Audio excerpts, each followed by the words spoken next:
நாங்கள் வந்து ஜெயலலிதா அம்மா வச்சு 4-5 படம் எடுத்தோம். அதுக்கப்புறம் மாதவன் நிறைய படம் எடுத்தார்.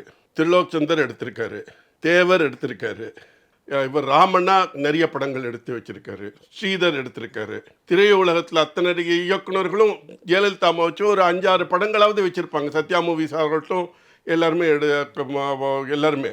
ஆனால் ஏவிஎம் வந்து ஒரே ஒரு படம் தான் எடுத்தாங்க, மேஜர் சந்திரகாந்த் ஜெயலலிதா அம்மா வச்சு.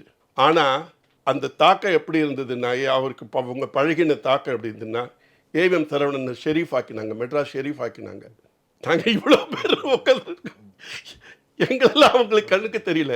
ஆனால் ஏவிஎம் சரவணனை ஷெரீஃப் ஆக்கினாங்கன்னா அப்படி எந்த அளவுக்கு அவங்க வந்து ஆர்டிஸ்டோட ரிலேஷன்ஷிப் வச்சுருப்பாங்க, எப்படி இருப்பாங்கன்னு. நீங்கள் ரஜினிகாந்தை போய் கேளுங்களேன், அல்ல கமலஹாசனை போய் கேளுங்களேன். என் வாழ்க்கையில் அவருக்கு வந்து ஏவிஎம் சரவணனை பற்றி ஒரு தாக்கம் இருக்குது. அவங்க வாழ்வில் ஒரு இது இருந்தாருன்னு ஒரு ஏதாவது ஒரு விதத்தில் அவருக்கு ஹெல்ப் பண்ணியிருப்பார். கமலஹாசனுக்கும் ஒரு ஹெல்ப் பண்ணியிருப்பார்.